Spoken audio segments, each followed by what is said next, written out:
Hello, good evening, welcome to Rangers Radio. Join myself, Foxer, on the show is the one and only Juicy, and the star that is the Bridgeman. Evening, boys. Star, what you like? There's a huge good evening to yourself, Foxter, and the techie guys in the background, and of course Juicy, who's going to wheelbarrow me through this tonight. No problem at all. I welcome your support, Juicy. Welcome your support. My wheelbarrow. Yeah, I would think, I don't fancy the three-legged raceway bridge. I don't fancy the wheelbarrow. Maybe the egg and spoon at a push.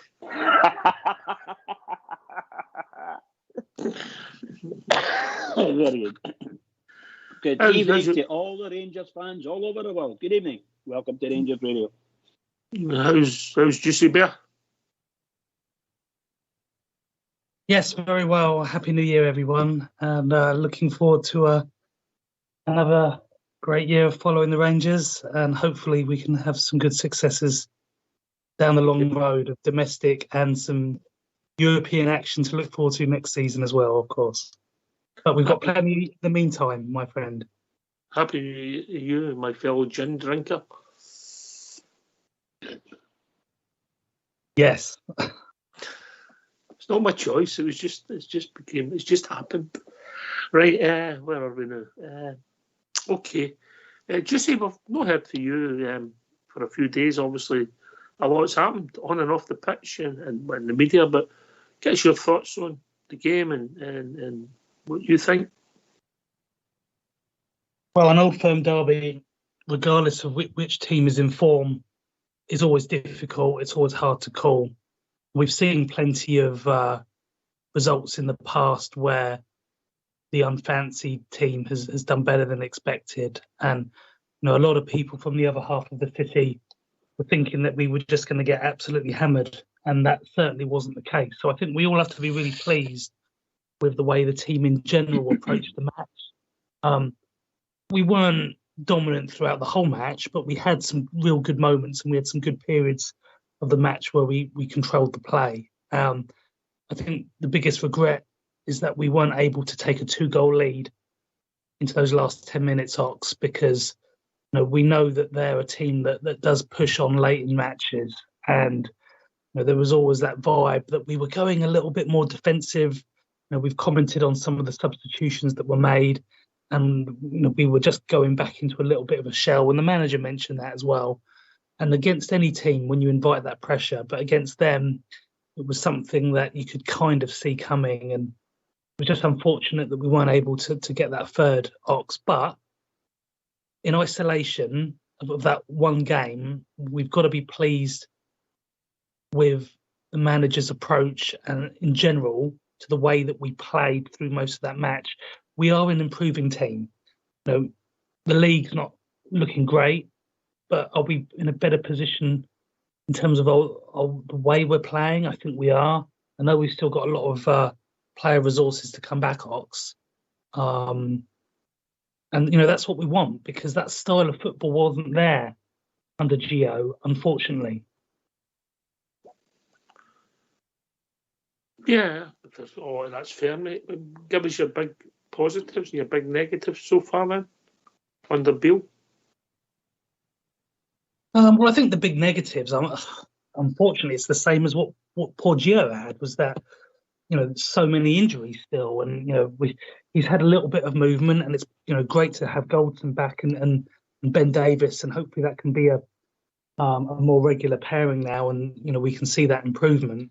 So I think that's the biggest negative, isn't it? That he's still working with almost half a first team not available, which is crazy, Ox. So whoever the manager was coming into that situation is really difficult for him, because he wants to be able to have a look at everyone. And with so many players still on the treatment table, not able to do that. I think in terms of the biggest positives, he's made changes in terms of just the setup, the way some of the players positioned. Some of the players are getting involved a little bit more. Kent's seeing a bit more of the ball. The cynics were saying that, Kent only turned up in this game at the weekend because he's trying to put himself in the window, etc., etc. Maybe that's the case. I'm still grateful that he had a fairly decent game. I hope it's because he's just playing better under the new manager. Tillman, I still think that's a real player there. And I want Beale to be getting the best out of these guys. And I feel like he has a good rapport with some of these guys. Obviously, most of them know him anyway, Ox. So that's obviously a really good thing. And he must have felt good about them to have wanted to come back anyway. So I think that's another positive, Ox. And I still think we're improving. And I know that's not what everyone wants to hear. Everyone wants success now. But you change the manager mid-season, which we've now done 2 seasons in a row. It's not ideal. And it takes time. I know a manager of an old firm side doesn't have a lot of time. But we've got to appreciate the situation we're in with half a team that's been on the shelf. But if we can get some of those creative players back soon, I know Hadji and Lawrence are close. My goodness, we're going to have some more options up front, aren't we? Right, a lot of fair stuff in there. All right, and you're marking Michael Beale's report card. What are you giving him? I think I'm going to give him a 7.5 because I think he's done well. We've won 4 out of the 5. We didn't get beat in the old firm, so status quo. I know it's not what everyone wanted, but his approach has been decent in the main. He talks well about the team. He's quite honest. Some people might say too honest, but he's a likeable person, and you can see that he's passionate as well and works hard. And we saw that in his last stint. We saw how exotic he would get on the touchline at times, and I like that. I want to see that. And I think that score will go up as and when he has a little bit more player resource available to him, so he can actually get the opportunity to work with them on the training ground. Is that fair, Bridge? Yeah, I do agree with most of the things that Juicy says, apart from his marking of Beale. I'll give him a lot bit higher than that. I would take him right up to 90% at the moment. I think he's done very well. He's taken his time. He has taken time to look at what's happening. Look what's happening on the pitch. And he's gradually started to see, and you can see yourself, make some improvements, particularly on the last game. You could see a big difference later on in the game. And near half time, and then the whole of the second half, I thought we were outstanding in the second half. We really took it to them. And then, to do that in his 6th game or his 5th game, something like that, is absolutely quite incredible, seriously. And because we had a poor team. We ended up with a poor team, and that's why Gio was asked to leave, in my opinion. So it's all there, and he's winning the fans over too, I think. I'm a big fan of his now. I was a fan of his before anyway, but a big fan now. And what he's done, and he keeps that going. The only thing I've got to say about in the negative side is that he has mentioned there'll be players coming in, but that's all said. It's just mentioned that there will be players coming in, but we've got no idea what, how many, or what, So that is a wee bit disappointing. I don't think we should, Bridge. No. I'm a wee bit disappointed because now the dates, let's say it's the 5th or the 6th of January, and we haven't put MD in yet. Mm-hmm. That's all. It's only because of that. We haven't put anyone in and brought anyone in yet. And that's a bit disappointing. That's the only thing. I would say that obviously the long-term planning between the director of football, Juicy, and the manager has only been about 5 or 6 weeks max, yeah? Yeah, exactly. And on reflection, listening to what Bridgeman just said there, he's made me feel a little bit harsh on my initial scoring of the manager. So I apologise, Bridge, if you thought I had scored him a little bit too low there. But stick to your guns, Juicy. Man up. I know I will stick to my guns, but he hasn't been here very long. So I think, we haven't seen a crazy amount of football yet, have we? We've seen 4 or 5 matches, and we've still got a long season to go. We haven't even started the Scottish Cup yet. And in that short period of time, he's worked well with the resources he's had. I still think whoever came in was going to be up against it, Ox, because of the situation we are in, fitness-wise, as I said earlier. So yeah, in that short period of time, hopefully he's been able to work out what he needs, because we do need to get a move on. Bridge is right. This month will go quickly, and we do need some players in to refresh. But we don't want to panic buy Bridge. We've got to be thoughtful about what we want, and because he hasn't been in here long, got to make sure he's got the time to do that. But we're already playing catch up, and I don't want to make a panic signing. I certainly don't want to see any of the dodgy loans that we got in a year ago again. There's got to be a bit more foresight about that and a bit more long term. We can't be just papering over the cracks with supposed big names. The last I read about Aaron Ramsey hadn't returned to his parent club in France. I've not paid any interest since. Just there you go. Did he come back from Qatar? Who knows? But I mean, he certainly didn't perform at the World Cup either. And I think that there comes a time when any player in football, even if they're a so-called bigger name, they're playing off previous heroics in the past, and he just didn't do it for us. And that doesn't mean that if we sign another big player, they might not play well for us. Of course, you can't just suddenly say, "Oh, don't go after big names." But a loan for 6 months isn't really the way to go, is it? We want players who we can bring into the team and then look forward to the next season as well. I don't want to just bring someone in to be good for a few matches and then they have to go again. I want Bill to be able to build something here for us that's good for several seasons. All right, I like big name players like Mikhailichenko, Bridge. Actually, I liked him too. But no, seriously, it's a good video. But I do like. I thought bringing a bit of the Welshman in, that it was a good deal. But then I saw that because of the injury situation with him, it could still come on the park, but he couldn't finish what he was doing.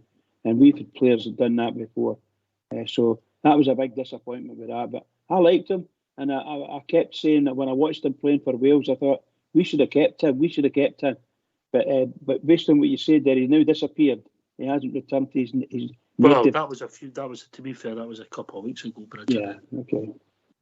But I mean, can I just ask you two maybe get your ear to the ground more than I have. Is there any word on possible players coming in? Always speculation, Bridge. Always speculation. Yeah.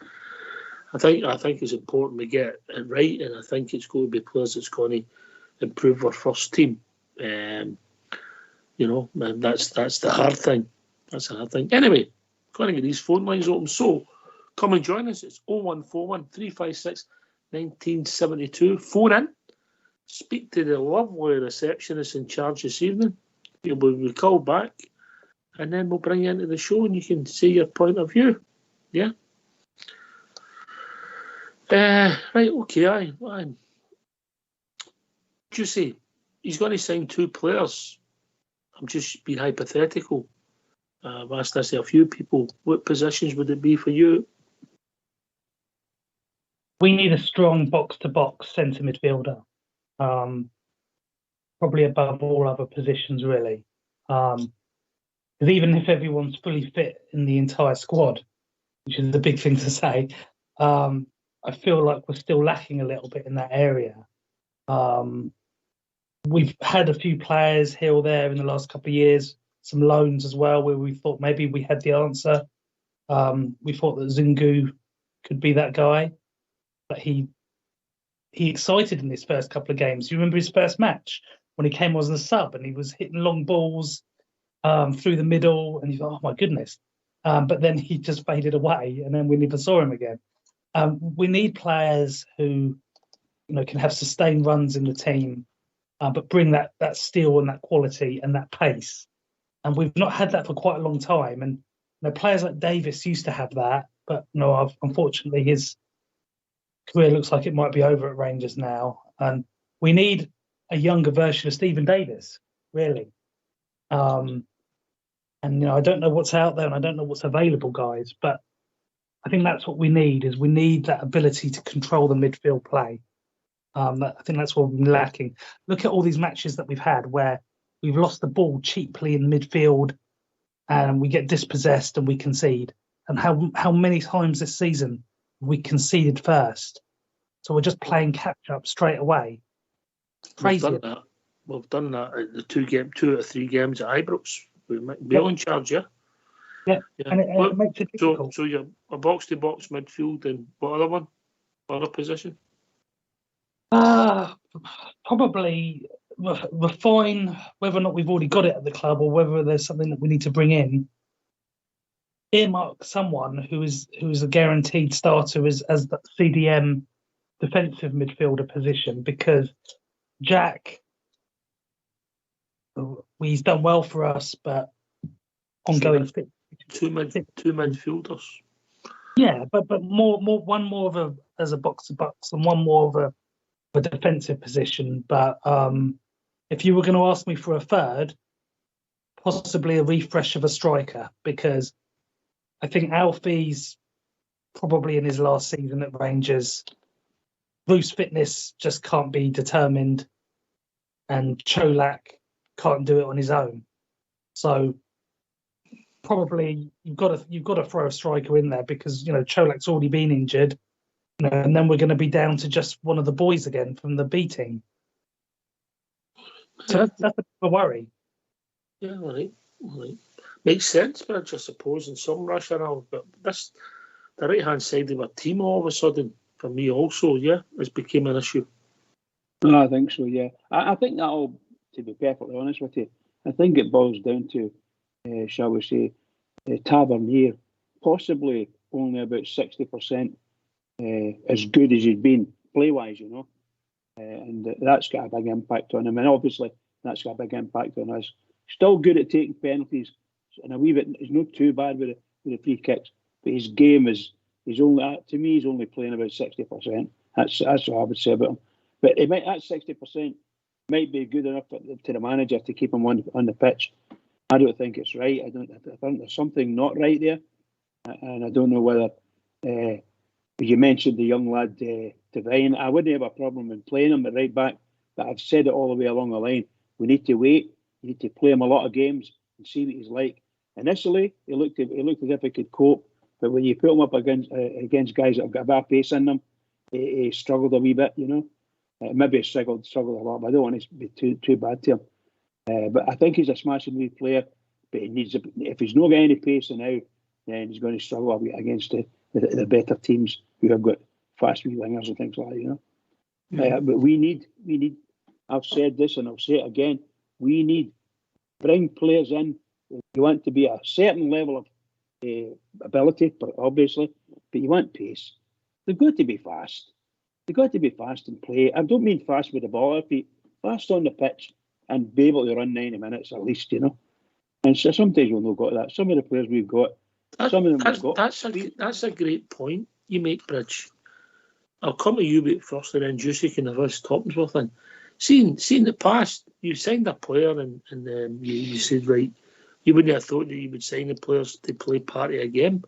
But the way football's gone now with extra time and 5 substitutes, Bridge, yeah. The 2 sets of subs could have a game of 5 sides at the side of the park, couldn't they? Yeah, could indeed. You think about it, right? So, is it that important now that you play 90 minutes like it was in previous generations because the team can be refreshed? Oh, that's a good point. That when they're coming in the door, if you've been watching them, if you don't see the pace that you're looking for, the intensity, then you shouldn't be. I think we've been buying based on their reputation. Sorry. If you can't do the basics, you shouldn't be signed. That makes sense. Well, not even just the basics, but it's got to be because we're Rangers. They're looking for that wee bit of star appeal, So that you're a wee player, you're a smashing wee player. You can dribble all day, blah blah blah. But when you see him and he's up against someone, a full back catches him with pace, then you think to yourself, well, they're not going to make it. And there's some good players in the Premier League now in England. And they look great, but see when they're up against people that can run, they're knackered. They can't beat it, can't do it. See a lot of fouls, and we don't want that. Yeah, you have to be able to change your game. look what happened in a classic example on Sunday. Juicy, for about the first 15 minutes, Tav tried to square their boy up. It was playing at outside left, and his pace went by him because he was too quick for him. Once he faced him up and got close to him and tackled him, I don't think the guy influenced the game after that.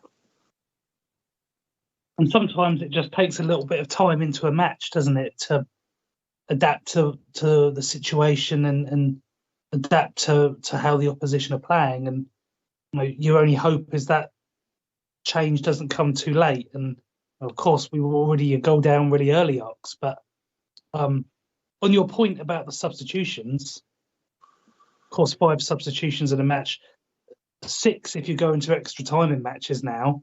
It's all very well being able to have all those subs, Ox, but this is something that we've lacked over the last few seasons, even under Stevie, because he wasn't always known for making a lot of subs, and that's when the 5 sub rule came in, remember, during the COVID season, the first COVID season. You've got to have that quality on the bench, because otherwise you're not inclined to make the subs, are you, really? So have we always had that depth where you feel like, I want to go to the bench and bring that guy on? We haven't always done that, which is why sometimes we've pushed quite late with the first 11, because I don't think they've always felt that confidence that, I can bring Matondo on. Matondo's going to come and do a job. I wouldn't let Matondo play in the 5-a-side game at the side of the park, if I'm being honest. Exactly. We've had Rangers squads where we've had tremendous depth in the past, and you'd think, those guys are unlucky not to make the first 11. Nah, I don't think we're quite at that point at the moment. So, maybe in time we'll be able to go to that bench more and bring those guys on and make 3 or 4 subs that will really change a game in the second half. All right, talking about game changers, we've been joined by Bobby. Evening, Bobby. Hi, mate. I phoned you up on Tuesday, and I think maybe I said the wrong words. The point was, you said you wouldn't have started Arfield. I was talking about playing after the whole game. I was trying to say, you know how that mob play, right? Mm-hmm. 30 minutes, shut them down, and they're nothing. The point I was making was put Arfield on and bring the boy Tillman on, right? And destroy them. Another one was I was making it, we're going to start Lowry. I never said, I said, but 5 minutes to go, at least bring the boy on to run up the park. Because what we were getting after right was absolutely nothing. Would you have took right half? Would you have subbed the sub, Bobby? Yes, good. They done it in the World Cup, yes. You're not the first person to say that to me this week, mate. I'm going to be honest with you. If the tactics aren't gone, you say, well, he's no use. Take him off, and put even put on anybody and just you take the ball up apart, mate. But that was unacceptable when they didn't help Tavernier. That was unacceptable. He's a young boy. I would have took Tav off, mate. Obviously, the knock in the face, he looked as if he'd ran his race. He's not the greatest game. I just think that as much as I admire him for trying to help us out, I think that helping us out at times became a hindrance. Mm-hmm. It's only my opinion. Everybody will see it differently. Yeah, we know that, but I was in the crowd and Big Roof as his on the sub bench, right? Mm-hmm. And he came off when he was doing the wee warm up, right? He missed himself. Eh? He missed like he injured himself. The guy who was sitting next to me said to me, he came off and he was clapping his hands. He said, and the guy said, I was laughing. The guy said, "Don't clap your hands too hard, mate. You might be injured." But I know he's going to get him, isn't he? But listen, I wouldn't have started Scotty Arfield. I wouldn't have started Tillman. My opinion, the manager, Juicy, was close to getting it right, but yeah, but well, so if you wouldn't have started Tillman, yeah, I think and you would have started most Rangers. Who would you have started? I would have started with Jack in there because of the previous games and went with Kamara in the more forward role. But Yeah, I'd agree with that. the manager was closer to getting it right than I was in hindsight. Juicy, in you come. Yeah, I think most Rangers fans would agree, guys, that Arfield, and he's proved it, hasn't he, is better utilised as an impact sub. He's proved that time and time again. When you play the guy for 90 minutes, I know he's an older player now, he doesn't impact the game in the same way. I think you bring the guy on with 25 minutes left, he's always capable of doing something. His anticipation of runs and stuff has always been great. And he gives you that opportunity to influence the game. You start him from minute one. He doesn't do that so much. You don't see him make that same kind of impact, and that's more of a factual point, really. I don't think any of us could deny that. And I think Jack, I was surprised he didn't start, guys. I'm not so sure about whether or not I would have not played Tillman, but I certainly would have started Jack. And I would have started Kamara, so maybe that means Tillman would have been on my bench. I've got to be honest with you, Juicy. I think the manager maybe got that right, and I was wrong. But I'm talking about picking the team before the game. You're giving your opinion of what you're scared that the game might pass Tillman by. Yeah. I mean, unfortunately, we've seen that, haven't we? We've seen big matches pass him by a little bit. But in fairness to the boy, his form going into the match, you couldn't begrudge him a starting place. We've not played him in the correct positions under Gio, out on that right wing. I've said that a number of times. He's got to impact that match from being in the centre there. And he's shown his moments in a lot of matches. He still disappears for a bit. I still think there's a lot more to come from him, Ox. But at this moment in time, I would be more than happy for us to invest in him if we're able to. But Jack, I thought Jack needed to start the match. We needed more midfield steel to dominate that ball against them. I didn't think Lundstrom had his best match. I don't think he's been great for a while, to be fair.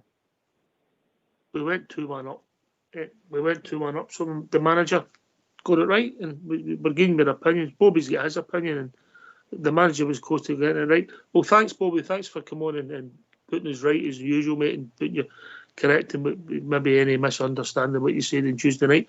Always good to hear from you, brother. Speak to you soon, all right? Wait a minute, mate. There's a second point I want to make. The same point. Have you paid for that? Have you paid for 2 points, Bobby? Yeah. All right, carry on then. But the same one is, I got a wee bit angry with you last night. You seem to be picking on the guy Blue Star, right? Now, he's got his opinion the same as everybody else, right? Mm-hmm. Mm-hmm. And his opinion was basically the same as mine. Morelos in the first half was a waste of space, right? And he was criticised with his, and somebody else came on and somebody else said this, and the guy came on to defend him, right? Mm-hmm. Now, he's got his opinion, and everybody else has got his opinion. Mm-hmm. And I've got my opinion, you've got your opinion. Yeah. But he was crucified. He's always negative. He's always... No, he's speaking how it is. His opinion. You know what to say about opinions, didn't you? Yeah, but you can't keep on saying, oh, we were unlucky, we were doing this, we were doing that, and we're great. We're not great. Has anybody said that, Bobby? And the boy's getting his opinion, right? And he's getting crucified for his opinion, right? But the other guy doesn't agree with his opinion, so he's allowed his opinion. Yes, of course he is. Yes. Of course he is. But you don't need to criticise it. The guys want us to win the same as everybody else, right? You'll not hear me saying I don't judge who says what. I don't agree with everybody. A lot of things that a lot of people say, yeah. Yeah, well, we were slagging McGregor last year. We were slagging this. We were slagging him. We were slagging this, and it's all right in hindsight and say, oh, we were slagging Gio. We were slagging this, and the point, the guy's got his opinion, and I quite admire the boy. I said he speaks he's a his good mind. caller. We don't have a problem. If we didn't think his opinion was valid, do you think we would let him on? Yeah. No, but he was kind of crucified and. The other guy came on with his opinion, and it's a live show, Bobby, and he gave his opinion. That doesn't mean that the other guy's right. It's his opinion of what that guy said. Well, he came on about Souness, right? Well, Souness came out. Souness had all the money. Don't forget, if you've got a lot of money, you can do wonders, right? Different era, Bobby. We know that. Right. My favourite manager was Joe Wallace. Joe Wallace. My favourite quote for Joe Wallace, he was the manager of Leicester City, and the Rangers fought up in his war.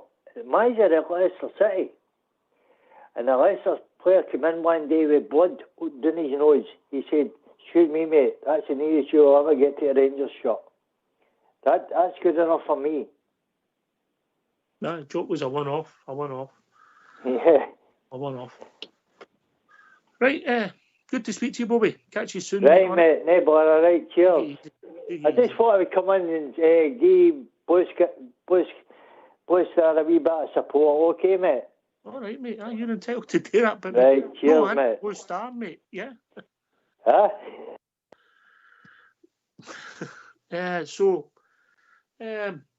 I get Bobby's point, but the manager was close. Anyway, we've got to start putting Monday behind us, Bridgeman, and start. We've got a game coming up. It's 3 points in the league, and we need to keep this momentum we've started slowly building going, mate. Yeah. Well, absolutely. Huge match coming up. Always a tough game up there. Dundee. The boys they've just got to pull their socks up and get right in there. Similar to what we did in the second half against Celtic. If we can reach that kind of level and retain it for the rest of the game, the whole of the game, then there should be no danger. We should be able to get there and put the ball in the net. I think I was very proud of the Rangers against Celtic. Obviously disappointed because we gave away a goal. I hate to give away goals. I'm an old defender. I just hate it. I know I can accept it, but I hate it. When it happens, there's nothing worse. And my heart just used to hit the boots, you know. So I don't want to lose any more goals wherever possible, and don't be first to lose goals. We've got a habit of losing goals in the first few minutes of a game. We need to go over that. But we must go to Dundee and do the business with them. Play like you did against Celtic. All the confidence in the world. Pass the ball around. Hit some good passes through balls, and let the guys play it. And they'll cause havoc. The thing about going there, it becomes a tighter part. The part's not going to be great. Let's be honest, Juicy. Yeah, and it's a different kind of game. And also, mate, in the team like Dundee United, playing Rangers at home is always one of those matches in the season where they bring everything in terms of their level, and then the next week they go and get beat by one of the smaller clubs quite easily, and it's so frustrating because you think, why don't they raise their match in every game? But everyone raises their matches when their performances when they play our socks. So it won't be easy. But Bridge is totally right. We bring the second half level, we will beat every other team in this league. And it's just the consistency. Bring that consistency and keep that going. And as I said earlier, please give us some more players back. Please, doctors, release those guys. I'm sure it's still going to be a little while for Hadji and Lawrence because they're going to need some training matches. Some bounce games, yeah. Yeah, they'll need the bounce games. They'll need the training sessions, full contact sessions and that. And then they'll start getting 10 minutes, 20 minutes. So, even when they're back, they're not going to be back for probably quite a while in terms of getting 90. And I don't know if I'd want to see them just thrown straight in there. You've got to build up to it. But Yeah, it won't be easy, but we know we've got the quality to beat Dundee United. We gave him Glenn Middleton, for goodness sake. You know, we should be able to beat this team. All right. Come and join us. It's 0141 356 1972. Phone in. Speak to the lovely receptionist who's on duty this evening. And join the panel. Be good to hear from some new callers, wouldn't it, Juicy? Always good to hear from new callers, my friend. Yeah. See what they think. So we're moving on to the game. And by the way, we don't know if we're going to have some more injuries, Bridgeman, because we don't know if Tav, what the state he's going to be in, his legs, his nose, whatever. Lundstrom went off injured. It's like emergency ward 10, Brad, isn't it? Yeah, I have to laugh at myself. But I'm laughing at myself here. When I saw on the TV it showed you Tav with his nose, and I thought, what on earth's happened to his nose? Is his bone sticking out, you know? No. I can't only a fraction of a second or so. And I thought, oh my God, of course it's cotton wool he's got up his nose. I was thinking they've done some damage to his nose and his bone sticking out or something. But you know, that was a really bad one. I don't know whether the guy got booked for it, but in my opinion, VAR is not doing us any favours at all. I'd still like to keep it, but I want the referees to referee the game properly, and the VAR people to do it properly as well. There's one incident, probably more incidents than that, but there's one incident down our right, and our player standing there, and the guy just went round and just smashed right into him. Not a word said. Referee never said anything. Yeah, That's not right. I don't think VAR gets involved in every decision. No, I'm talking about referee. The referee. So that's a whole that's a whole different decision. debate. I know and you're a it's big wrong. fan. By the way, Bridge, did you ever don the whistle? Did you ever have a go at refereeing? No, very rarely. The biggest one, I used to fight my own players, or argue my own players, when it came to offsides. There's very little a referee can do.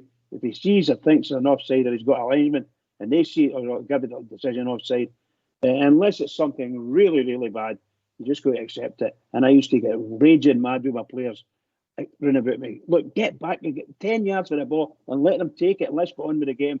That's what I always wanted to do. Just get on with it, because offside was such an area where it's pointless arguing about it. Just pointless. Argue about it in the pub. But really and truly, when you're on the pitch, you can end up fighting with your own teammates because of offside. Dear. Aye. I just wondered if you'd ever donned the whistle maybe today. No, I have. Well, only for a joke. All I mean, just stepping in for someone. No, in a bounce game or something, but no in a league game. Nothing like that. All right. I'd have paid to watch that. Have you done it? I have done it, aye. What did you think? It's not as easy as you think. Probably not. No. That's not easy. Nothing at all. No. Some of the referees that I've known, I don't think half of them knew the rules of the game or how to interpret the rules of the game. And there's no leeway given with some of them. They're just strict. They think that's that and that's it. They're done with, And you're looking for that wee bit give and go, But they always judgment. That's all. Some of these people couldn't get proper judgment. Yeah. Obviously, there's other referees that were very good. Not very many of them, but some of them were very good. Yeah, well, yeah. Right, Juicy. Again, we could have Lundstrom, we could have Tav. Maybe again, we're getting short on numbers, aren't we? Yeah, we're going to have to put our heads together in a moment and work out what the starting 11 will be. Because I'm starting to lose. Do you think they two will play? Do you think they two will play on Sunday? Well, the problem with Tav, as you guys were saying earlier, was that even aside from his knocks on Monday, he's not exactly in scintillating form, is he? So, problem is, if he's fine from Monday, he'll probably still play again, even though his form isn't great, because we don't. Some would say Devine is in better form. Lundstrom, I'd like to think Jack could just come in there and replace him, and that's fairly like for like, isn't it? So less concerned about that. But the Tab situation's a dilemma, isn't it? Is he going to go for it and just put in Devine there and let it go for a bit and see if Tav can get himself back up to the level? It'd be interesting. I mean, I've got a bit of sympathy for James Henry, as Robert calls him, because I think he's tried to do the right thing for the team, and ultimately it might have affected the team and himself, Bridgman. Yeah, that's a chance, isn't it? That's a chance what these things are the way things are panning out. Number one, he's got to be fit and comfortable. Sometimes you can mix it up a wee bit and you can say, well, I'm not 100% fit, but I'll be all right, I'll get me through this game. So they take a painkiller or whatever it is they do, some sort of injection, and they go through it. They go through the pain barrier. And that's commendable. And most players, when they do it, it's commendable. But they can't be doing it every week. We have to have people that can step in and relieve people who are in relieve that position if somebody's injured. And should be not identical quality, but a half decent quality to be in the reserves. So I think with Tavernier, obviously I don't know because I'm not watching him in training, but I just feel nearly everything he does, and apart from the fact when he's up on at the opposition penalty area, he is always dangerous because he's there. Anything other than that, he's not 100%. He's definitely not 100%. His judgment's poor. It looks that way. It looks that way that he's not 100% fit, juicy, or his form's awful. That's exactly it. Which is which, Aye. Right, I'll ask you two gentlemen, I'll put it out to the callers. These are phone and see what you think. 01413561972. Would you start Tav on Sunday? Would you start him? Simple, yes or no. Juicy, thoughts? Play that one more time, Ox.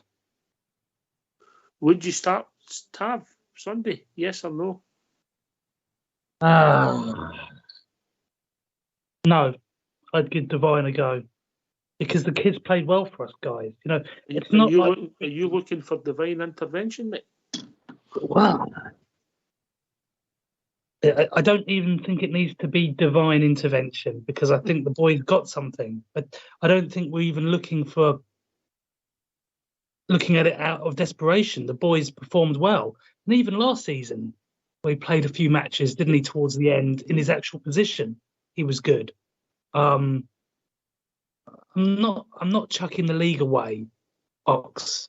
I know it would be very difficult, but now's as good an opportunity as ever to rest a player who he might not be fit anyway in the match that we've just had. But Devine's played well for us. I don't think it's a risk, really. What do you think? Oof. If Tav is injured, I think we're going to take him out the firing line. I'll be honest with you. I don't think we're being fair. He's got a career. He's got a 4-year contract for him. And if we get it wrong, we could end up with a Morelos situation where he finishes in March and we don't see him fit for another year. Yeah, so we've got to be sensible. So I thought he might have come back refreshed after the break, Bridgman, but it doesn't seem to have worked. Yeah, personally, I would play him, right, on the provision that the trainers and coaches see that he's okay. I definitely don't want Tavernier to carry on the way he's going now because I think something serious will happen to him. His body will break down somewhere along the line, and woe betide if it's a hamstring thing. If you're older, it's very difficult. Hamstrings are terrible at any time, but for the elder players, it's a wee bit more difficult. I would play him if he feels he's good enough to play, then go and play. But if he becomes this, I'm going to say a liability. I will say a liability. If he's out in the wing there and he's becoming a liability to the rest of the team through no fault of his own, other than he's obviously doing something that the coaches are asking him to do, then we must change our mind, take him off, and put someone on. and just rest him for there. Let him get rested back to full fitness. Because he'll be far more. Sorry? There's two sides of the coin, mate. I mean, you can't constantly let players make the decision, yeah? I don't mean it to have to make the decision. I mean, we see it. The coaches see it. They see him in training. Is he fit? If their opinion, is he fit? If they don't think he's fit and they watch him during a game and he isn't 100%, they must find out what it is that's wrong with him. Why are you doing that? Why are you zipping up the wing? Why do you know this? Why you know that? They need to find that out. That's what I'm saying. And Tav's got to be as honest as he can be. Rangers can't afford to carry people of that ilk. It's just there's too much talent. But he's such a talented guy. We can't afford to let him slip away as a non-event. He's got to be looked after, and we've got to look after him right. But we shouldn't be playing him if he's injured. No way.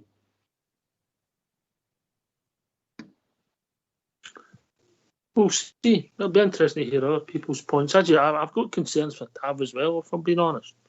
You know, if that makes sense, Juicy. Well, he's just not brought the level that we're so accustomed to with him, you know. And I think that's why he's been such a good player for us, because he's been consistent for so long now. Look at his very first match in the Petrofat Cup against Tavernier when he scored that free kick. His very first match when we were a championship club. The guy has been ever so consistent, guys, and his fitness and longevity has been top level. Probably only Goldson, up until his recent injury, surpassing him in the fitness stakes. You know, the pair of them have had a fantastic longevity, haven't they, Ox?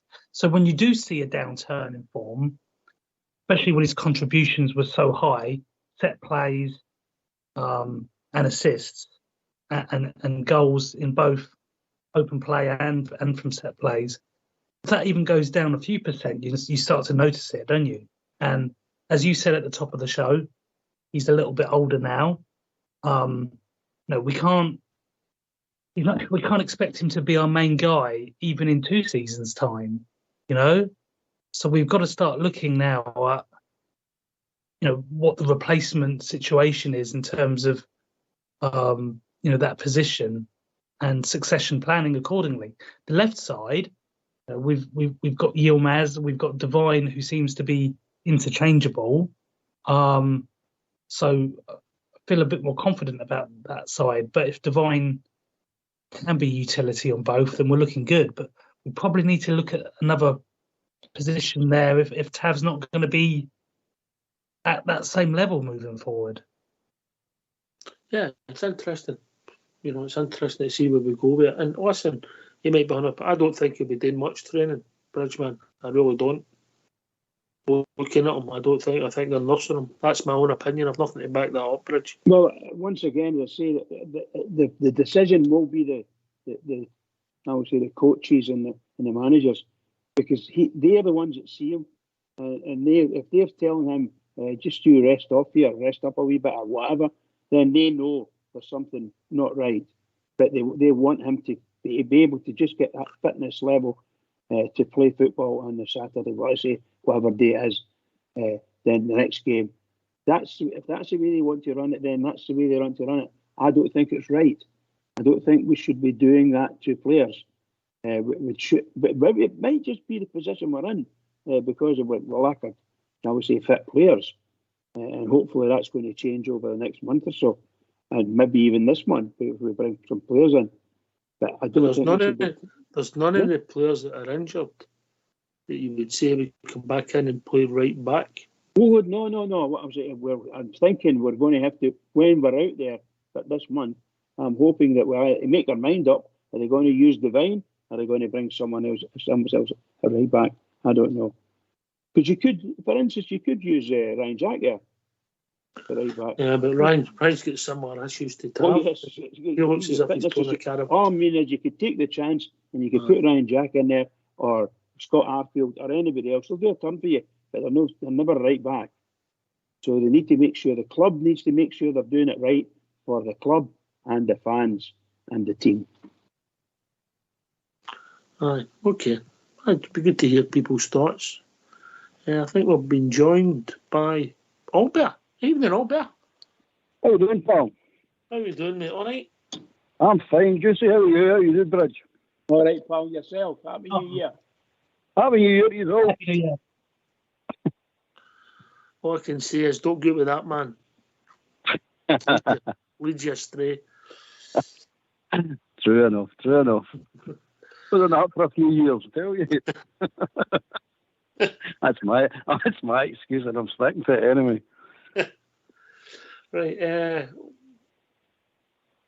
Your opinion on the Tavernier debate, mate?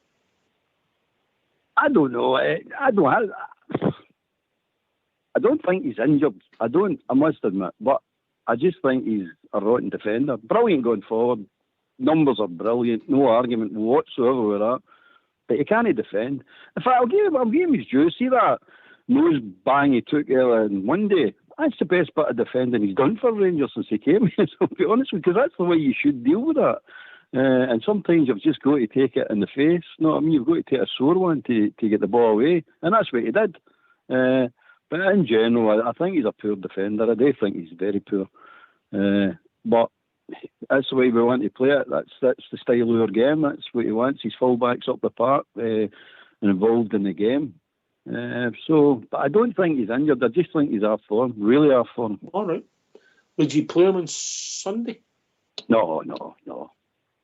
I played Divine now. You go to start. I said it a couple of weeks ago. I don't expect Tavernier or Barisic to be the Rangers fullbacks by the time the end of the season comes.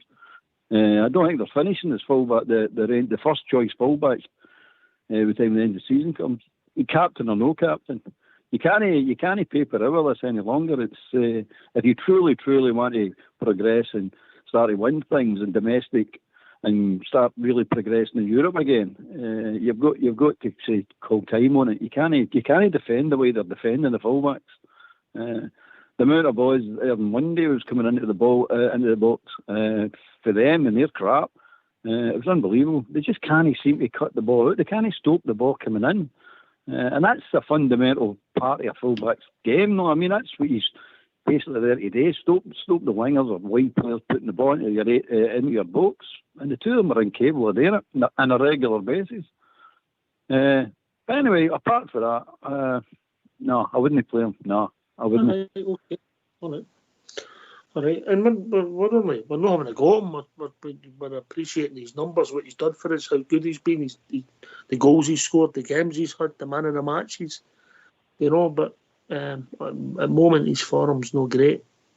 I think he's carrying something, Albert. I don't know what. I've always thought it was a groin, but then they said it was a knee, and then they thought it would be sorted out during that break, where it was just rest or whatever. But I just think he just doesn't move as if he's fit. Bridge? Oh, he's definitely lost a half a yard of pace at least, mate. There's no doubt about that. He's not moving well at all. I don't know if it's just an age thing or if it's an injury. I don't think it's an injury. I just think he's totally. I think the half a yard's of his brain's not working right. I think he's just off for him. He's just things that he would have read before and if he, getting after the mark a wee bit quicker saved his bacon a lot of times. You know what I mean? No, he's not doing it. He's not reading it because he's not in form. He's half shot knife at times. I mean, that pass to Golson that caused that first goal on Monday. I mean, I've seen him, and we've all seen him time and time again with that wee short pass. He's always short, but he's always lightweight because that's a finesse pass, mate. That's one of the passes you finesse it to your player, and he never ever gets it right. And then again, he got it wrong again. Instead of just saying, "I can't do this pass," I'm saying to Golson, "You're the way it's going back to McGregor, or it's going out the park, whatever." But do something that you're capable of doing. If you're not capable of wee finesse passes, don't try them because you just set that guy up as far as I could see. That was a lovely pass. That was a lovely pass. Aye, it was shocking me. And to be fair to Big Golson, and you know what I think of Big Golson at times, you know what I mean? But to be fair to him, the big man used his loafer. He didn't bring him down. If he brings him down, we're in deep crap. You know what I mean? He just I'll go to let him go. He didn't want to let him go, but he's got to let him go because if he fouls him, he's going to have to part. He knows that. And that's the way Beaton would have played it. There wouldn't have been any VAR call there. They'd been straight red, off you go. Aye. I get what you're saying. All right. Okay. Well, people are entitled to their opinions, see things different. Come in and join us if you would play. Tav, let us know if you think he would play. Do you think him and Lundstrom will play, Albert? No, I don't think so. I don't think Lundstrom's going to play now. And I wouldn't play Tav, so no. Trouble is, who do we play now? Middle of that park. Aye, sir. Devine's come in at right back, but who do you play in the middle of the park? I just don't think any of our midfielders are any good anymore. I just don't. I don't rate them. So you're looking at Kamara as well. Can he be the main man? Nope. We've already discussed Arfield. You can't start Arfield. He's an impact player, as Juicy pointed out. He really is. He actually is. And he's good at it, don't get me wrong. He's very good at it. But do you play Jack? Nope. Is he going to last the distance? Don't think so. So you're looking at it, but it's going to be Jack and Kamara will start. It's going to be a certainty, isn't it? They're definitely going to start there too. But I'm no comfortable with it, put it that way. Oh, yeah. So you're looking for Tillman and all them to start. Well, no start, but play big parts in this game as well, as they're going to have to do for the whole of for the rest of the season anyway. Sorry, I'm ranting. No. I don't think you're alone, and we can't catch your breath, can we, Bridge? No, we can't. I agree with what Albert was saying there, insofar as Tav. My only difference of opinion with him is that I would play him, only in the provision that the managers are taking they're taking the blame if anything happens, because we know, all the fans can see it, there's something not quite right with Tav, but his quality, poor it is at the moment, is still better than we've got. That's the truth. But we need to play him up the way. Don't play him back the way, because that pass was shocking. I'll just touch this back to Coulson. Oops, I missed it. But no, seriously. The point being, but see, if you play Tav, if he plays Tav in Sunday, it's a lose-lose situation. If he's injured and you're playing him, you have a chance to lose him for the rest of the season. Absolutely. And if he's off form and you play him and you draw or get beat, you're saying, well, you're playing an off-form game. It's a lose-lose situation. The boy, one way or another, because of the injury or because of the off-form, is going to come out the team. It's just a fact. Well, I was just saying that. I was saying about 5 minutes just before you come on. I was saying somewhere along the line, Rangers have got to let the guy rest. If he's got an injury or if he's carrying something, and any wee bit that they're giving him injections for type of thing, that needs to stop. You need to take him and let him get fit, fight back to fitness and see how he goes. In the meantime, you'd have to take the chances with whomever we've got, Devine or Ryan Jack at right back or whomever, But we need to do that. But if the management of our club tend to think that Tab being the captain, he's needed on the park for more than just whatever it is they think he's good at, I'm afraid they're wrong. And every single Rangers fan knows it. Hopefully they're not just playing the guy for the sake of it, just playing him under duress and carrying injury. Sorry, that's not right. Get it sorted. I can understand if they can not get anybody else. I can understand, and I'll go with it, and I'll get my support to a certain extent. But no, it needs to stop. I've seen them a number of times. If we've not get anybody else, and there's no, if they don't, we're going to have to play them. Aye, but if we've not get anybody else, and they don't want to play the Lloyd Devine because they say he's not ready, why is that the case? Well, God knows. We're speaking about bringing people in.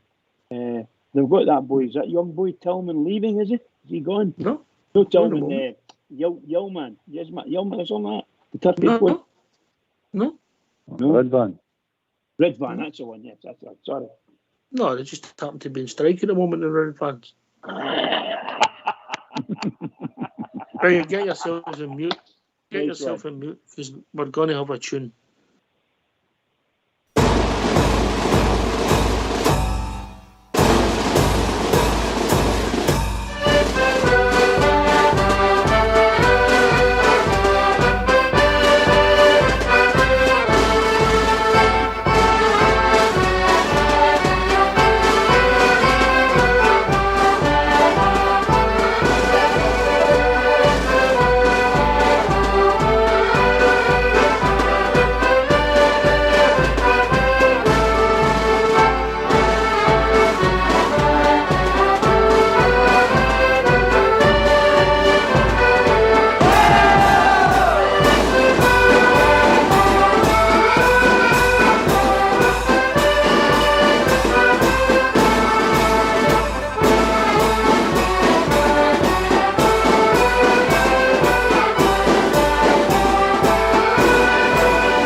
Well, come on, give us a phone on 0141 356 1972. I didn't think the whole show would took up with James Tavernier.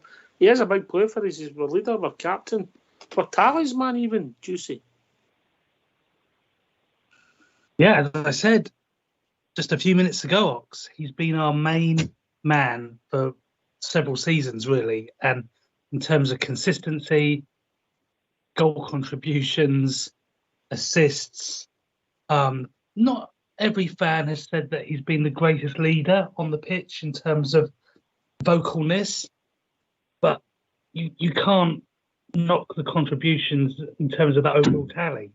And I think everything there that Albert was saying to him stands as well. I think we're all in agreement with that. He may not be the greatest Rangers captain in terms of the voice on the pitch, but his ability down that wing in the fullback position has been fantastic. And okay, his skills and strength is dropping a little bit, but happens with every player eventually. We just got to decide what we need to do with him. Okay, we've talked about recruitment, Albert. Obviously, it's a big point, and we've got to get it right. And we're bringing in guys that's going to go right into our first team. Which makes the point at the start of the show, we've no signed anybody yet. Does that suggest to you that Beale's making the decision because it'll be players that he wants?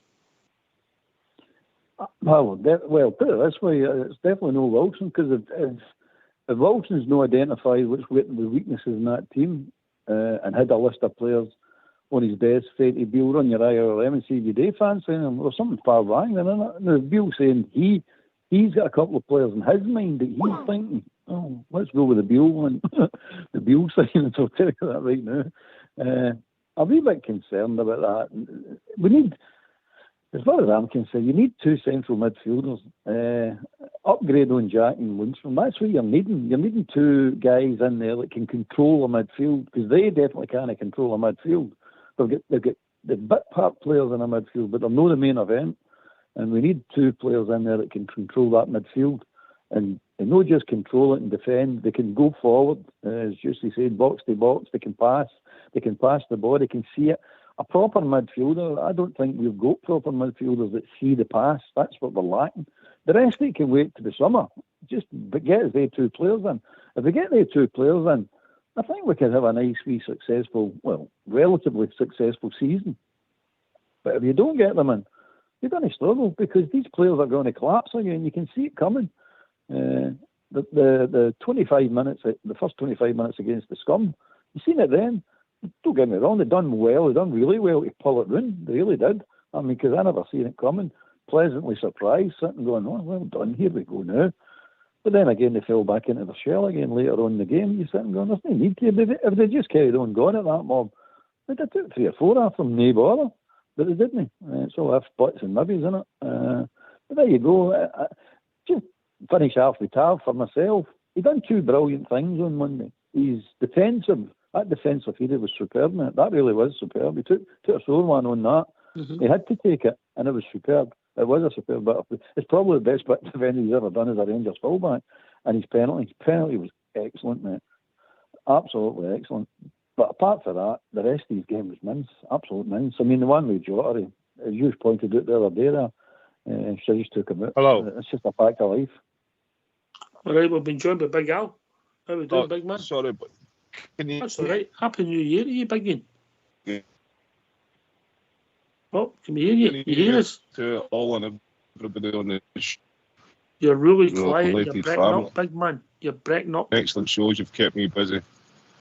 That's breaking, I thought it might happen. You're breaking Can you hear me now? Yeah, that's all right. Carry on. Well, he'll be back in a second. Albert. Aye, listen, I don't think you're alone in any thoughts about, obviously, if we'd have held out Juicy, it would have been Tav scored the winner to be the hero, Well, he would have been, and they all would, but I stand by what I said earlier in the show. We started playing more defensive, unfortunately, and unfortunately against that team, you need to have a clearer margin in terms of a 2-goal lead because you know they're going to push, and that's how they play. And had we maintained that forward momentum, as Albert said, it was far less likely to happen because they are not great defensively either. And you've seen teams that aren't as good as us push them, and they've struggled when they've been pressed. But if you allow them to play and you allow them to push forward, you're going to cause yourself problems. And, we were panicking for their equalising goal, weren't we? Couldn't clear it, bounces around. Okay, it was a little bit lucky the way it fell to their guy. In fairness, both their goals were fortunate because it was just terrible play from us, especially the first goal of Alfie and Tav Ox. Feel like that was where we were a little bit unfortunate, but we created those issues for ourselves, didn't we, guys? Yeah, that's true, mate. That's true. Individual errors. The manager can't legislate for that. It's the same for any team. Anyway, you're saying 2 midfielders. They're hard to get. All positions are hard to get. All better. They really are, mate. The point signing players just for signing players. Like, we'll sign a forward, or we'll sign this. We don't particularly need the players at the moment. We definitely need the midfielders. Because we ain't got a midfield, mate. I know people say Lundstrom is one. He's not really. He can't control a midfield. He can't. I've got people say he can, but he can't. He's got a certain type of game to play, and it's not defensive midfielder either. He's supposed to push us up the park. That's what he's good at, winning the ball and pushing us up the park. It wasn't in the second half on Monday that he showed that he can win the ball and push us up the park. Unfortunately, he took a bang on the ribs, and I think he'd already had injured ribs anyway. So that was just unfortunate. But we definitely need the 2 midfielders. I don't know what anybody else thinks, but that's what I see. It's blatantly obvious. I think there's a bit of surgery to go, and it also depends who leaves as well. Because obviously that will dictate your budget. Do you see it?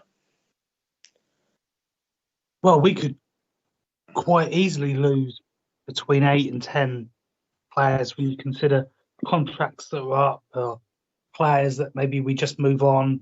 Maybe even a player like Kamara, who don't really think too many of us, dislike the guy. And he's certainly featuring a bit more under Bill now, which I think is great because we know there's a good player in there.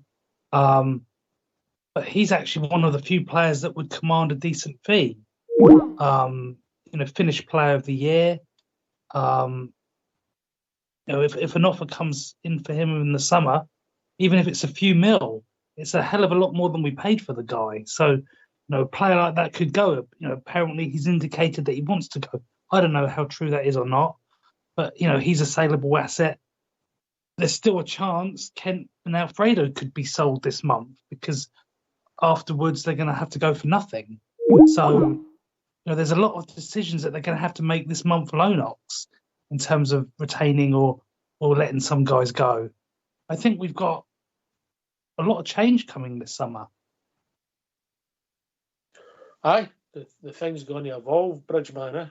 It's going to change. Oh yeah, so there's big things going to happen in the very near future. We all hope as fans, we want to see positive changes. We don't want to going crazy, but there's certain things about the club and some of the players that the situations have to change in one way or another, and the fans have to be told.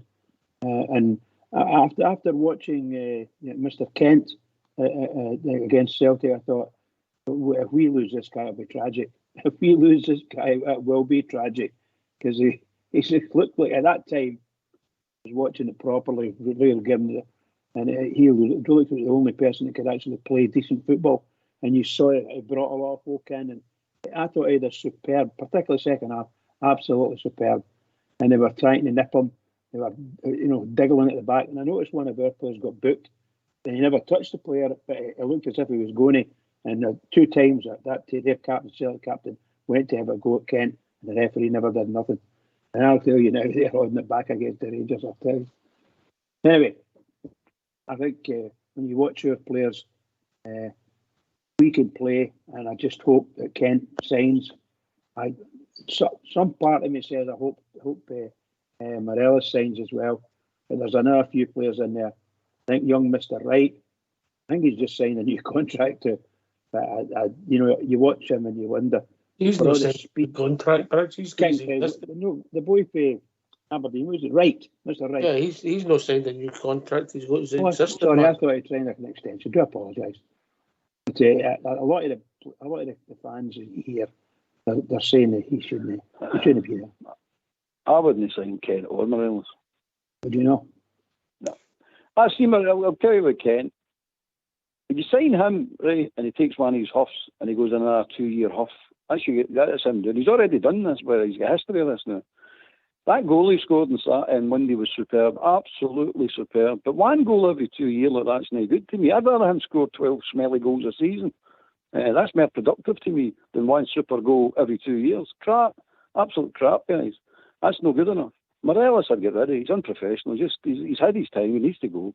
I don't care if we have to give him away. Just get rid of him now. If you get money, great. If you don't get money, don't care. Get rid of him. And I loved him at one time, like everybody else. And he got a raw deal in Scotland, and they get hassled with the media and all the rest. And get racial abuse off of some of the tabloid papers and all that carry on. He had a bad time in Scotland. Definitely, the wee man did have a bad time in Scotland. But as a professional football player, no. He's no good at it, man. He's just no good at it. And he's never going to have it because he's always going to get into stupid things.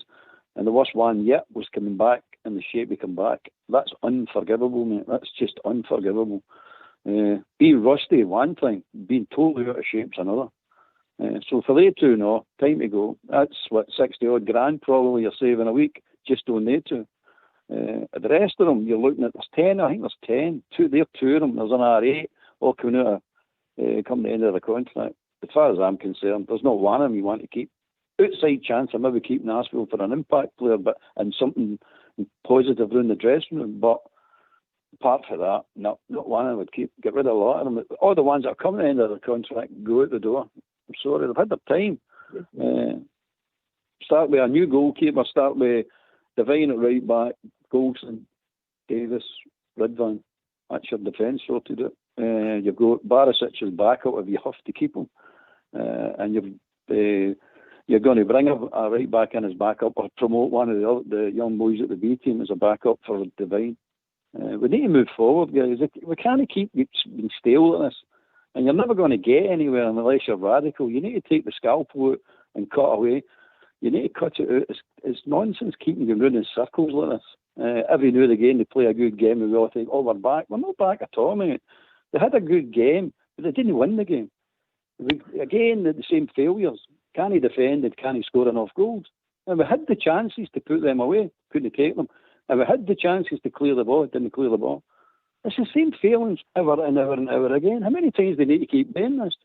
They're now 9 points behind the league, and we'll play foreign games. It's ridiculous, man. It's absolutely ridiculous. But I'll give them credit for the last 5 games. They've showed a bit more heart. That's about all they've done. Anyway, we've been joined by Alex. Evening, Alex. Good evening, Oakshire. Good evening, Bridgeman. All bear and juicy. No. Everybody okay? How you doing, Alex? Happy New Year. Happy New Year, Bridgeman. Happy New Year. I thought last night it was the counselling and therapy clinic. How it went on. It was Comedy Gold last night. A right good show. Everybody with a lot of opinions, and that's what it's about. Some you agree with, some you disagree with, but everybody's entitled to them. Aye. It's live, mate. People get to say what they want. Yeah, we can't do anything about it, yeah. That was good. The debate about James Tavernier. Where I sit, I honestly feel the guy is carrying an injury. And I think for his own best welfare as well as the team, it'd be better taking him out for a couple of weeks to see how he progresses from there. Because I don't think playing him while we're playing is doing doing him any favours at all. I know he's a very valuable player to the team. He proved that when he scored that penalty kick and knocking it away there with a different outlook. He just won us the game, but I'm only just what I see myself. I think he's carrying an injury, Oxford. I don't disagree, mate. Juicy. Yeah, he's just not looked on it, has he, for so long now? And also, the same as Kent and Alfredo, been with us for a very, very long time now in terms of longevity and how long players stay at clubs. Those three boys have been with us for a real long time. I mean, Tav and Alfredo were here.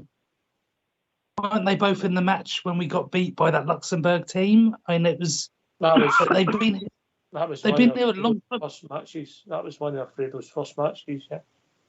Exactly. So they've certainly come a long way, and we've seen the two of them improve, and obviously Kent as well. But in terms of, they don't owe us anything in terms of service to the club. They've certainly been here. We know that their performances of late haven't been what we're used to, and I think that's why we're also so frustrated as fans, because we've seen a lot better from them, haven't we? And we know Alfredo's not where he was, and we know Tav's been struggling with injury, and Kent, just as Old Bear says, he just does it in bits and pieces, doesn't he? And there was that cynical side of me on Monday that felt like, oh, suddenly he's turned up in a big match that's televised, putting himself in the shop window. There was a little bit of that cynicism from me, Ox. Maybe I shouldn't be like that, but how often have we not seen him at it? But in fairness, he has improved a little bit under Beale. I still don't know if we found his best position, but the reality is probably two of those three are going to go in the summer at the latest, and then Tav, if he does stay, is probably going to become less and less of a force from now on. Now, this is just time, These guys have been with us for a long time, and we do need to freshen it up now. We're just seeing the same players at the club every season. We've got to freshen it up. If we're going to compete in Europe and in the domestics, we've got to build a team around newer players. These guys have been with us for a long time, and as I said, they don't owe us anything in terms of service. Back in you come, Alec, then we'll go to Albert. Yeah, can't disagree with that at all. Just you saying, they've certainly been there for a long, long time.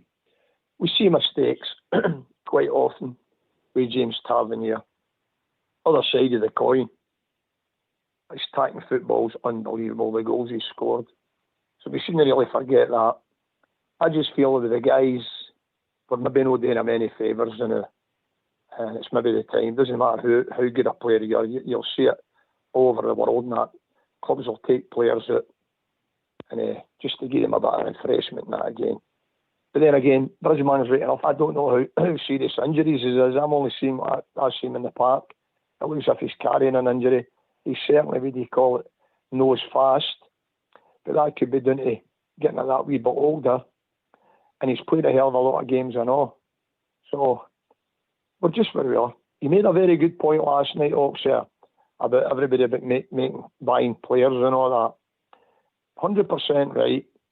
These guys that we've got in these contracts, whether it was a right contract or not, you put them on 3 and 4 years, you're not going to be able to move them with the wages they're on. They're not going to take a cut in wages. And the only way is probably to try and get them out on loan.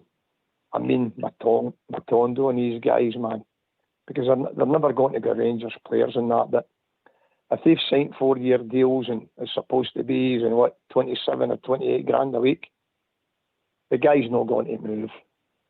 And it's going to be difficult. The only way I can see it is if somebody comes in with new investment, an independent investor, he come in there and just put the money into the playing side, which I live in hope with that. All right, well, potential investors just phoned in. Evening, Andrew. I'd like to invest in last night, so that was a cracker. You covered most of the points like that I was going to say, like, but on the right back, I would have Devine in for 3 or 4 games. Now take Tavernier out. He's doing good. If he does need a wee tidy up or whatever, and get him cleaned up, let him get the rest he needs, and let Devine go, and let's see whether this boy can actually cut it.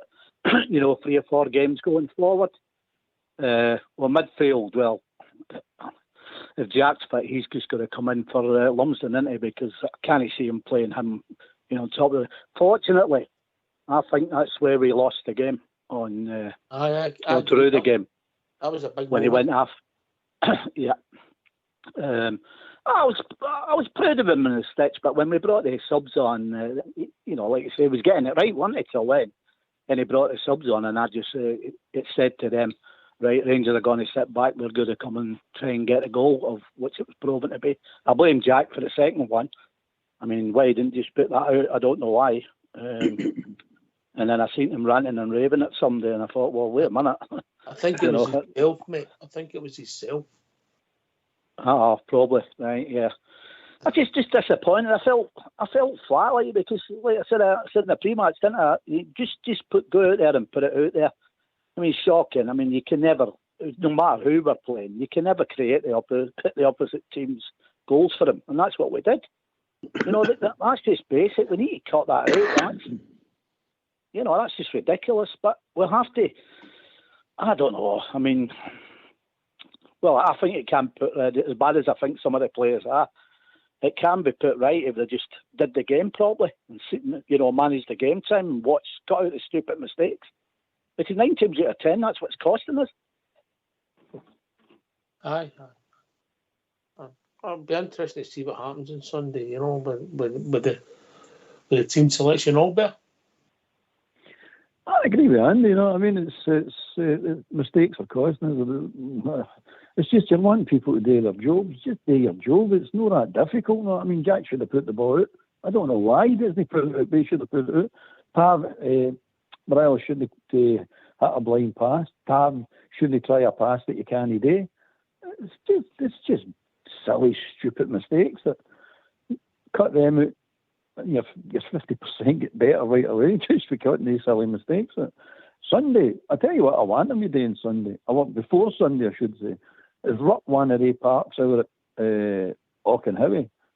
Dig it up, make it uneven, and tell them to practice for new to the Sunday, because that's what you're going to get up there. And I wish they would start doing that, preparing parts at Auchenhowie to reflect the game you're going to be playing, these away games, because there's no doubt about it. Some of these teams are altering their surfaces to stoke football, to stop you playing any football. So I hope they do that. It's going to be one of the games. We know what kind of game it's going to be. We've been up that many times. We've all seen it over the years. Are we capable of beating them? Of course we are. On our game, we're capable of beating anybody. But this is the unpredictability of this team. You never know what they're going to turn up with. They might see this. They might be upset about the Celtic game, but for no winning it, and it might be a good positive reaction. But they're capable of going the other way as well, going in a huff and feeling sorry for themselves. So hopefully he gets it right. I'd put it this way: you only can pick who you can pick. There is nobody else to pick. But we need to get back to who do we get rid of? I'm telling you, by the way, that whole forward line, I'd get rid of that whole Barcholak and Sakala. I would get rid of that whole forward line. They're crap, absolute garbage. Roof, I would keep if he was fit, but he's never going to be fit, so you need to get rid of him and all. And let's go ahead. Let's get the right players. The players you can sell. Players that have not got a contract, or need to renew a contract, don't renew. And let's go with the players we signed last summer. Go with them, plus some of the young boys like Lowry, McCann. You need to start going with these boys as either as first team players or backup, and then buy accordingly. So you've already got a defence sorted out near enough. A goalkeeper, you need a goalkeeper. And you're going to get rid of all the dead wood or the injury players. Apart from I think his contract still got 2 years ago. But the Cholak you keep, Sakala you keep. You'll need a couple of wide players if that's where you're going to play. So you've still got Tillman. I would sign Tillman. I know a lot of people say they shouldn't, but I would sign Tillman. He's more than a prospect, that boy. You know what I mean? really is. He's not one of the projects we keep going on about. The boy is a player. You can see it. He needs the rough edges taken off him, of course, but he's a player. So we've got the basis here, a team or a squad. We'll probably need about 6 additions at the summer. 2 this winter, 6 this summer. Okay, I think we've been joined by the Malteser kid. How we doing? Hi, boys. Hey, look, I can't remember all the names that many on the night. Oh, well, Linda's not on the night. What are you doing phoning in? Oh, I mean, Yeah, get him on. I mean, my door went this afternoon, and a wee woman opened the door. I opened the door, and a wee woman says, "Happy birthday, Mr. President." I said, "Sorry, Hen, you're a day late." Anyway, no, what I was going to ask you, this is for everybody that's on the panel tonight and all the callers. Did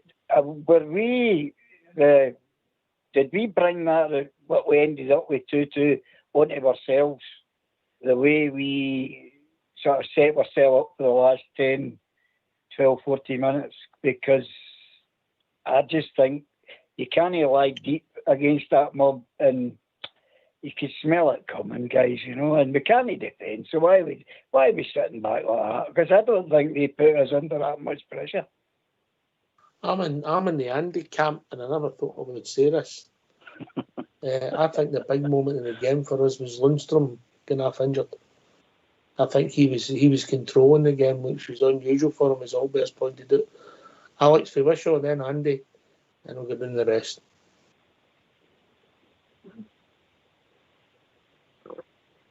Oh, yeah, 100% right. At the beginning of the game, he was struggling, but he came on to some game. And the minute the substitution when Lundstrom came off, that's when we went. You've got to remember we're 5 minutes away, and you've got to manage these games out. And both goals were absolutely diabolical. The second goal, you see it yourself. So we should have won the game. And that's what I'm saying. I came out of the ground. I was optimistic. Get into the game, I was like, I wasn't too sure how it was going to go. But I was like, we've done well here. And that's what it's about. It's progress now. And sorry everybody talked about the players and that, the full lot. These guys gave it a go. They gave it a go there, and we competed with them. And certainly the substitutions probably changed the match. But we should be able to manage a game with 5 minutes to go, especially an Old Firm game. Andy? Yeah, well, as I said earlier on there, I think we brought that on myself. We let them say, all right, they're going to go defensive here, and that just set them up. They just said, right, we'll go for it, of which that's what they had to do anyway. But there was another turning point as well. If Tillman scores that third goal, I think we'd have gone on and taken them really out. But obviously he didn't. But when they brought Sands on and all that, I'm thinking, no, I would have brought Arfield on, because when we were on top, he would have made the wee runs that might have got us that third goal. We wouldn't be talking about the equaliser, would we? It's all hindsight, and he did what he did. Like I say, he was 5 minutes away from a masterstroke, wasn't he? And then it turned out that the inevitable always happens with them, right enough. But I couldn't understand the substitutions. That baffled me.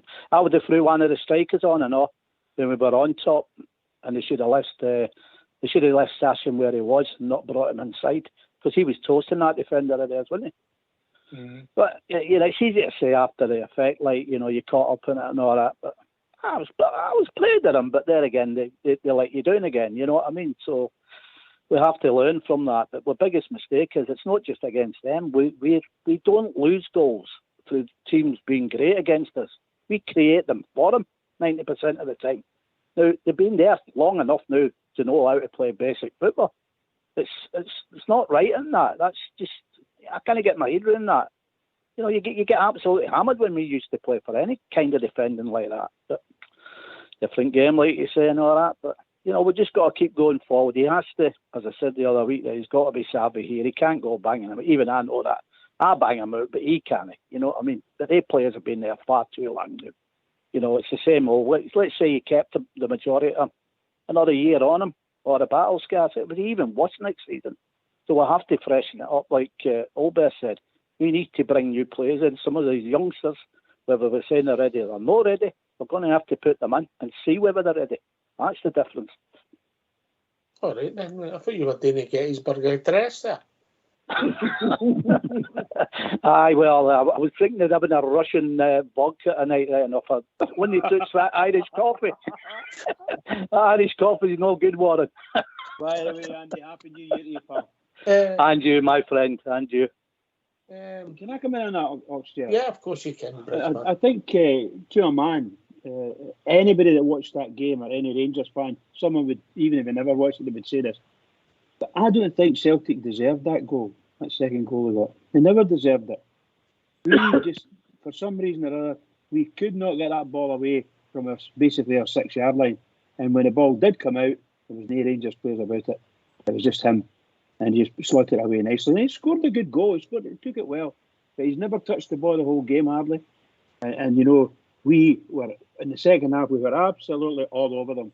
And somehow we managed to create... Doesn't say that in the paper? What?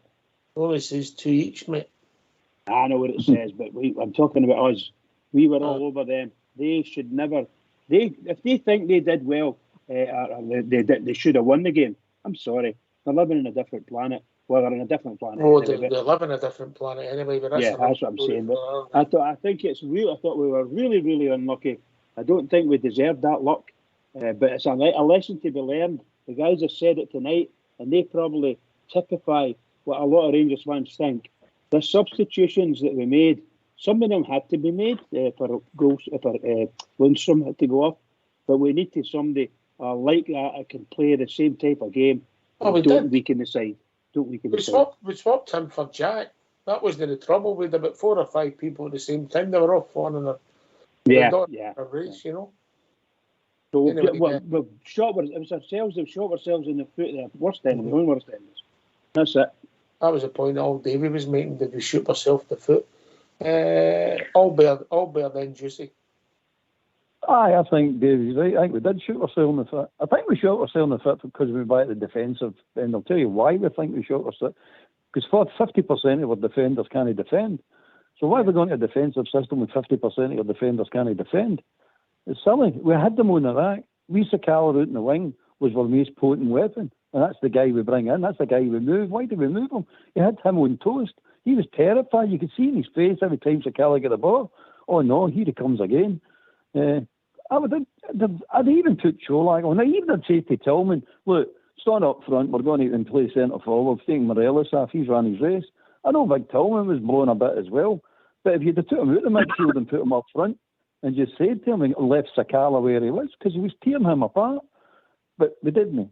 So we went to the defensive, and then we'll get defenders that can't defend, and then Jack does an unexplainable. Sands gives the ball away in the middle of the park as well, time and time again. And it's madness. But anyway, it's 2 each. That's the end to it. No, I mean, what are we learning for this? Well, we're learning that we can't defend, so why we bother trying? Let's just go all-out attack against everybody. Let's see where that takes us. Let's 89 minutes and 85 minutes, let's take the ball into the corner and let's protect what we've got. Nah, bugger that nonsense. Let's go for that. Let's go for more goals. And that's what I was talking about the Motherwell game. Did any of you think that we looked like a team that was chasing the league? We're 3-0 up, 20 minutes to go. We need goals. We need to reduce our goal difference. What do? Start messing about. And you're going, no, look, go for goals. We're trying to win this league. The league's still on up until the game. You just sit and go for it. No, they don't look like a team that's chasing the league to me. And we can kid ourselves on and say, aye, we're all going for it. They believed it, let alone half the Rangers support. So here we go again. Less of the season, all out attack. I don't care. What's the difference? Let's go for it. Let's blow teams away. Let's make a spectacle for the Rangers support. Bugger the rest of Scottish football. Let's do it for the Rangers support. They deserve it. Juicy. At this point, now that that Old Firm match is over, there isn't any reason why they can't just play with a level of fearlessness. But that Motherwell game was just so frustrating. You know, we've won a match 3-0, but we all know that we didn't really play very well, and we were passing the ball poorly. But suddenly we go into an Old Firm match and we're we're playing to a much better level. All right, we didn't have it our own way for the whole match, but we play to a level which is going to beat the rest of the league. So I don't know what it is, Old Bear. Is it a motivational thing? Is it some of them just playing because they know the spotlight's on them because everyone in world football's more likely to be watching that match rather than Motherwell at home? No, is that the mindset of some of our players? Because I think the mindset, you see, is that we've done it. We don't need it anymore. That's enough. They don't understand what it takes to win a league. They really don't understand. I know some of them, most of them have won a league, but they don't really understand what it is. They've done it, and I bet you asked any of them, they'll scratch their head and couldn't tell you how they done it. Because the fact that they went on the second season and didn't retain it tells you that. So these players are looking at each other and that's enough. It's like when we qualified for the Champions League, half of that team decided mentally themselves, that's us, we've done it, we've done our job, that's what we were meant to do, that was one of the big prizes for this season. And they were just switched off. Every one of them switched. We took the injuries, which didn't help us, of course, but a lot of them just switched off, completely switched off. And you're saying, what happened here? And that's the mentality of this team. How do you sort that? Well, you need a strong captain for a start on the park to start abusing people, for want of a better word, telling them what's what on that park. And you need a strong manager. Van Bronckhorst wasn't a strong manager. He wasn't. He was one of the guys that wanted to do his own way and stuck to his guns. The adaptability on the park to react to what's happening on the game, each individual game as it's been played, is just non-event for him. It's a set standard way you play and don't go off the blueprint, stick to the blueprint. Now, if you watch the World Cup, a good example of players, teams that done it was Holland, France, Germany. They all stuck to their plan. Spain, but they all went out. And they went out because they stuck to their plan. If you look at France in the final, France went off the blueprint and started firing long balls up. And Mbappe came back into the game, scores 2. They're back in the game. Why did they not win the World Cup? Because they went back to the blueprint again. They see what's the weakness in the team they're playing, and they don't stick to the weakness and exploit that weakness. They keep going back to this stupid tippy-tappy football. If it takes a long ball to beat a team and the team that you're playing are struggling with, that's the ball you play. But no, we can't do that. It's and that's why he's lying with Van Bronckhorst. That's why he gets his jaws. It's a trend, mate. You've got to play this. It's the Pep influence, mate. Yeah, there's nothing wrong with just clearing your lines, getting the ball up the park. Nothing wrong, mate. You don't have to pass the ball about 50 but times. But every team's got a weakness. Every team you play has got a weakness. So you need to look at where the weakness is and exploit it. And if it takes to do the long ball or the short ball or the tippy-tap, whatever it is, the team that you're playing is no comfortable with, that's what you play. And that's adaptability. Seeing the situation on the park and adapting your play to suit. We see that with some of the coaches that we've seen in Scotland. The boy Martindale and all that. He knows that if he plays the ball long behind your 2 fullbacks at Ibrox, he'll cause us problems. Exactly, mate. I mean, it's no rocket science. What we're saying here is no rocket science. It's what the way football used to be played. But it seems to be these young coaches don't want to do this. Sorry, mate. Rocket science. You've seen some of the people that's on this call. Right.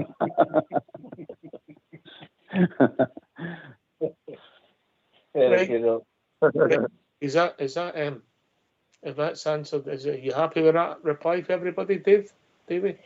Yeah. Well, we've all got opinions, as we all say. One of the other puzzlers for me was getting the right one. I didn't get that at all. If we're 2-1 up and you're one to sort of tighten the ship, you don't bring on him. And that, to me, was a worry. What I'll say about Scott Wright, he's always well turned at Alex for Wishaw. Nice shiny boots. Oh. You're right there. Nah, that's a good comment. That's the thing I was on about. When they put Sakala into the middle, it was crying out there for the 2 strikers to come on there. I obviously thought they'd half an hour in them after watching them run up the sidelines. Cholak and came out with. I certainly wouldn't have moved Sakala. There you go. Thing is, I'm not getting up the league either. Because either that, I'm paying £30 to go to Tannadice on Sunday. So no point me getting up there, man, if everybody's saying the league's there and this is it. I've just got to keep fighting to see how we go. We know we've put ourselves in a position that we shouldn't have been.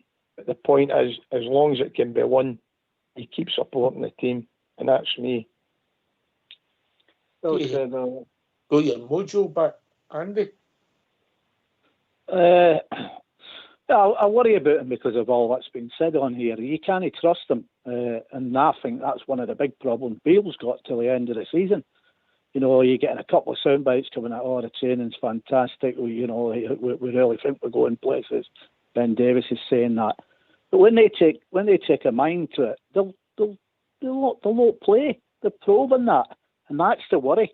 You would think, actually, I've said it a million times, why they don't want to play for that great club in front of our great support and everything that goes along with it shocks me.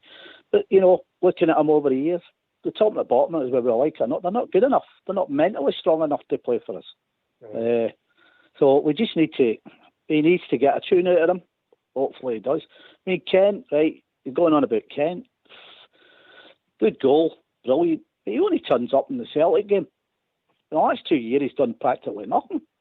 His numbers are poor, mate. Oh, you know, we were walking, going in and performing like that. Well, we wouldn't be around very long, and you certainly wouldn't be going into your manager's office or the board and saying, "Look, I'm wanting 45 grand a week." I'd be taking you take your money down and see whether you can perform for it. But I don't think they want. Whether he suddenly comes on, I know we need to change. Olber's spot on. We need to change now. We need to build a totally new team. Olber said at the start of the season, didn't he? This is a new Rangers that's coming on after we won the Scottish Cup now. Well, we haven't. All right, the injuries have caused a problem. We've practically got the same team. Now, is anybody surprised we're in the position we're in now? Because it's practically the same players that's played for the last 3 or 4 years. There's a statement quoted here, Juicy Bear. Albert spot on.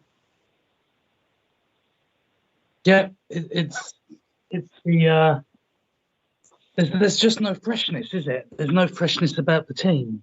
And you know, we were all so excited, weren't we, when Lawrence came in and started mixing it up and how well he played against PSV. I keep going on about that match, but he really was so good in that away game, wasn't he? And then he gets injured and we've not seen him again. And you know, we know we've got these quality players on the sidelines to come in who are newer players as well. Hadji's going to feel like a brand new player. But there's no freshness. It's the same players. You know, there's been a turgidness about our performances, but I will give Bill credit. We have improved in the last 5 games, but we still want to see a freshness. We still want to see some new players this January, Ox. So get me my box-to-box midfielder, please, Mr. Bill. You got a name for me? You give me a name then, Juicy. Give me for the next show. I need to do a little bit of homework because there's a few young players around, but I've got to be realistic, haven't I? I can't go, we're going to go and get this guy for 7-8 million. It's not going to happen. What about that boy Brighton? He's got a Scottish name. Well, McAllister looks like a complete and utter player. What a baller. Yeah, he might come to us when he's 38, possibly, but I can't see it. I can't see it before then. Might cost a few quid at the moment. Aye, there's nobody obvious. Is anybody? I'll go to you quickly, Albert. Is there anybody that you say, right, okay, we'll take him in Scotland? In Scotland? Aye. No. No, there's nobody springs to mind. I've seen some things in the paper, the rumours sections and that about some players, but you take it with a large pinch of salt. Anybody get any names that would take in Scotland? I know the Cappuccino kid, big South Side. He's mentioned Nisbet before because he thinks he could play the number 9 role. You know, and he would score goals. But nobody else really springs to mind. Anybody? Alec, you're a studier of football.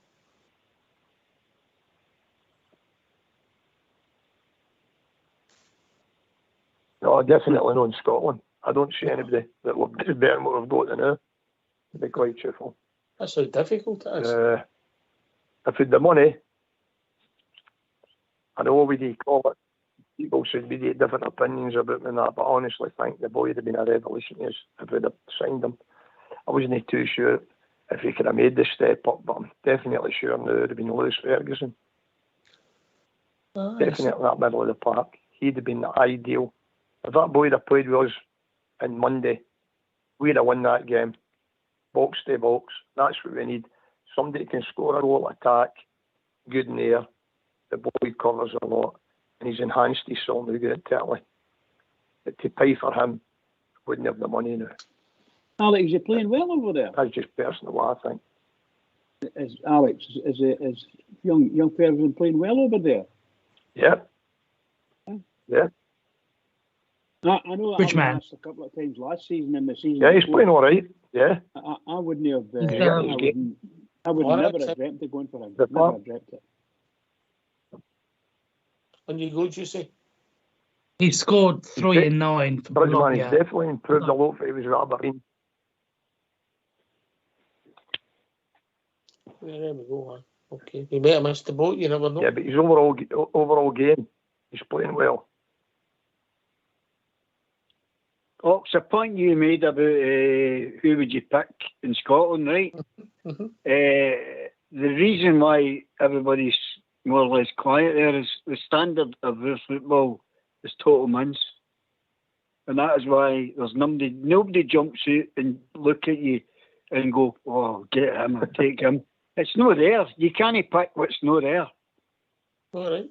Fair comment, mate. You know, there's nobody really springs to my mind, you know.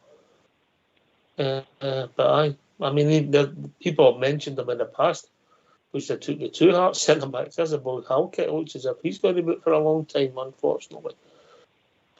You know, but there's nobody springs to mind. Bizarre as it is, it's a terrible indictment in my game all better. Right. It really is, man. I mean, there used to be always somebody, practically for every team, that you'd say, oh, they take him or take him. Maybe now you just look at right across that board. And you can't even go with players that play well against us anymore, because that's all they do, is play well against us.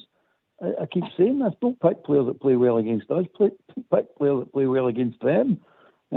Everybody, it's the biggest game in their careers when they're playing us, and they all up their game by 20, 30, 40, 50%. That's no gauge. You can't sign a player.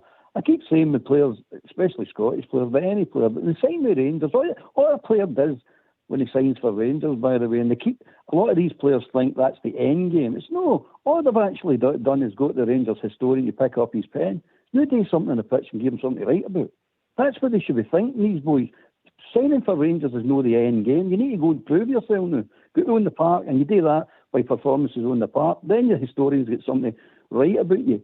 Get into the history books, go to the big boards, go into your photo on the walls. No, I mean, at the moment we've got too many players that don't want to bend the history books. They just don't. They're just happy to jog along wearing the blue jersey and getting their big wage.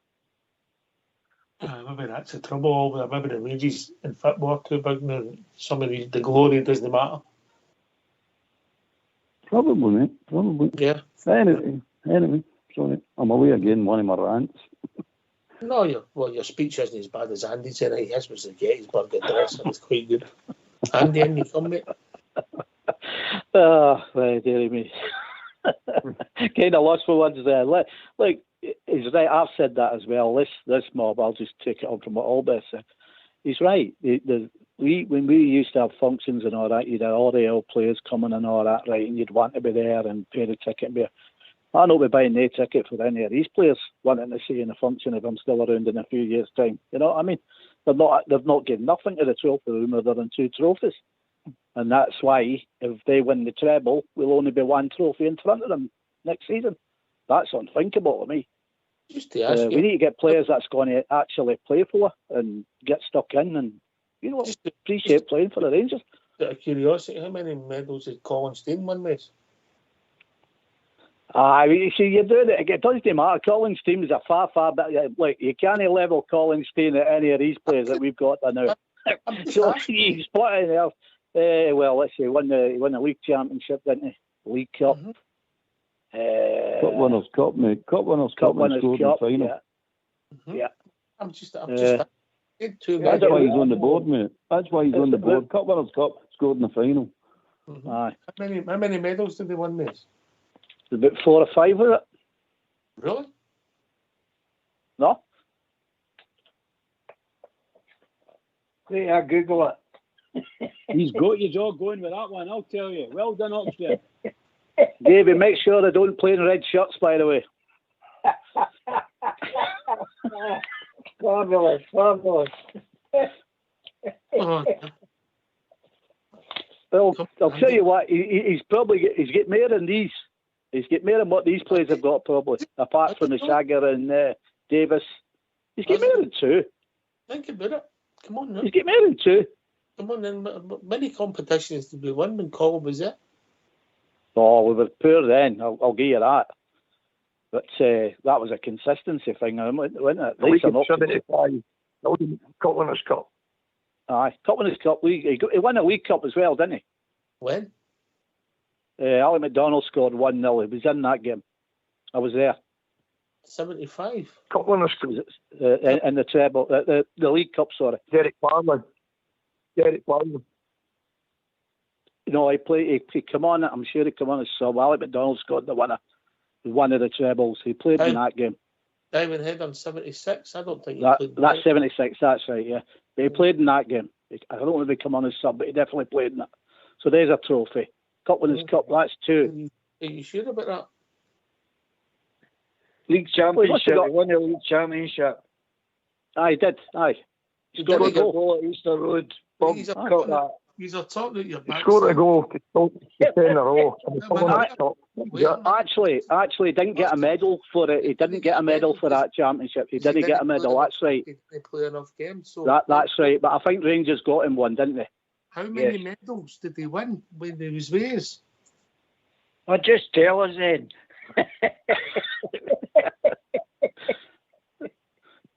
You saying he's won more than Tavernier then? Tavernier's won their medals with Rangers and Colin did. What's the point of the question? What is the point of the question? He's played for time. He won. He's on the board and he's on the board, or he's in picture on the wall for scoring in the European Cup Winners' Cup. Andy said he wouldn't go and see so many players in the future because of no one medals. They've only won.